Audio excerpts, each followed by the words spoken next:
भारत और European union के बीच में जो फ्री ट्रेड एग्रीमेंट हुआ है उसका लाभ तुर्की को नहीं मिलेगा, लेकिन नुकसान तुर्की को उठाना पड़ेगा।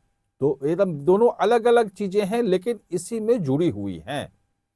भारत का सामान जो फ्री ट्रेड एग्रीमेंट के तहत यूरोप पहुंचेगा वो सीधे तुर्की जा सकेगा, लेकिन तुर्की का सामान यूरोपियन यूनियन के थ्रू फ्री ट्रेड एग्रीमेंट के तहत भारत नहीं आ पाएगा।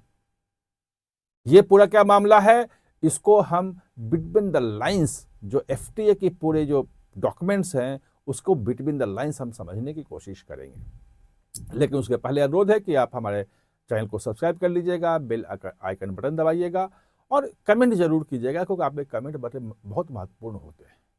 तो असल है क्या कि ये जो मैं बता रहा हूं ये एफटीए में समाहित है कि जो जैसे जो कहते हैं कि मदर ऑफ ऑल डील्स है कि 200 करोड़ लोग जो हैं ये इस डील से प्रभावित सीधे तौर पे होंगे। यूरोप और भारत में जो रहने वाले जो 25% पूरे वर्ल्ड का जो जीडीपी है यही होता है। पूरे वर्ल्ड का जीडीपी लगभग 113 या 114 ट्रिलियन डॉलर की है। मतलब पूरे दुनिया के सभी देशों का जीडीपी जोड़ लेंगे तो उसका 25% यही है लगभग।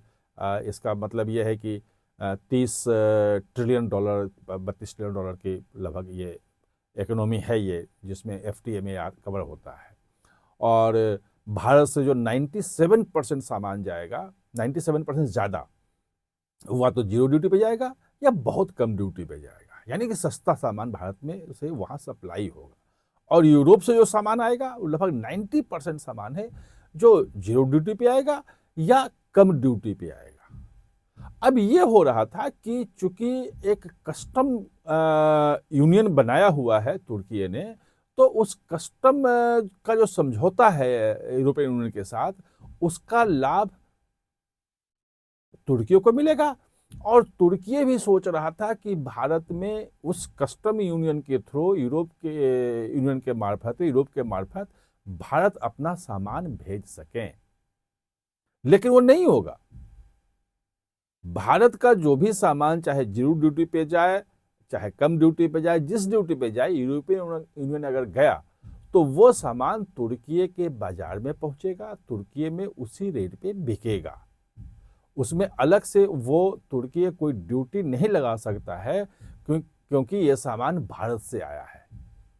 ये दरअसल यूरोपियन यूनियन के साथ तुर्की जो है एक कस्टम यूनियन में है।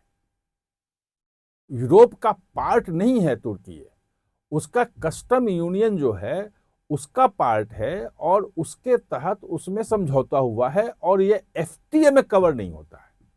एफटीए में जो यूरोप जो पॉलिटिकल एंटिटी है वो कवर हो रहा है। तो इसका इंपैक्ट, इसका मतलब यह है कि भारत जो सामान भेज रहा है यूरोप को, तो यूरोप में जाएगा, उसी पे जाएगा, जो एफटीए हुआ है उसी रेट पे जाएगा। और जब यूरोप से वो सामान पहुंचेगा तुर्की, तो वो कस्टम यूनियन के तहत, कस्टम जो समझौता है यूरोपियन यूनियन के साथ तुर्की का, उसके तहत वो फ्री में पहुंचेगा। वहां से जो लगा है भारत से वही लेगा। यानी कि भारतीय सामान पे तुर्की चाह करके भी कोई अलग से ड्यूटी नहीं लगा सकता है, क्योंकि उसके समझौते में है कि थर्ड पार्टी से एफटीए होने के बाद जो यूरोपियन यूनियन में सामान आएगा वो उस रूप में वहां जाएगा। अब उल्टा अगर करना चाहे कि तुर्की अगर कोई सामान भेजना चाहे भारत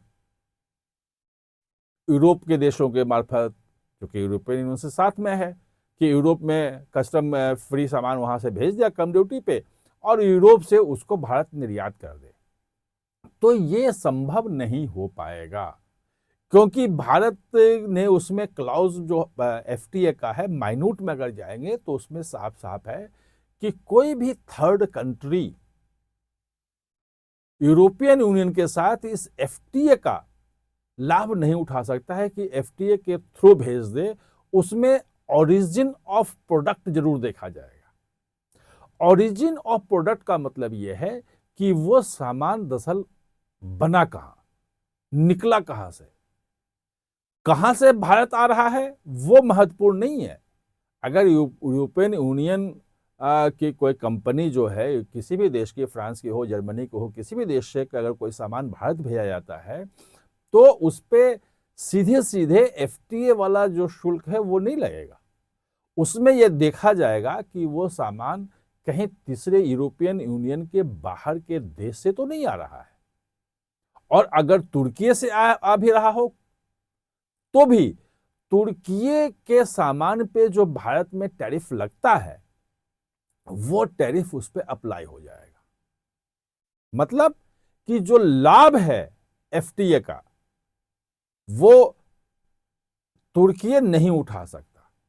हां, सस्ता सामान भारत जो है वो एफटीए का लाभ जो है तुर्कियों को सामान में भेजने में निश्चित रूप से उठा सकता है। ये इसके अंदर है और जाहिर है इससे तुर्की में खलबली मची है। वो तो भारत विरोधी, आपको ऑपरेशन सिंदूर में तमाम ड्रोन जो हैं वो तुर्की ने ही भेजे थे। पाकिस्तान ने जो जिन ड्रोन से हमला किया था वो तुर्की का था और हमेशा अंतर्राष्ट्रीय मंच पे पाकिस्तान के साथ खड़ा रहा है, भारत के खिलाफ रहा है।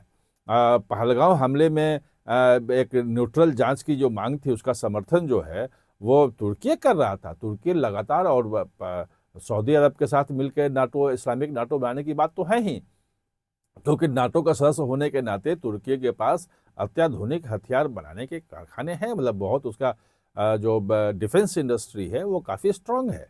और सऊदी अरब के पास पैसे हैं और परमाणु बम पाकिस्तान के पास है, तो सोच रहे थे कि हम सब कर लेंगे।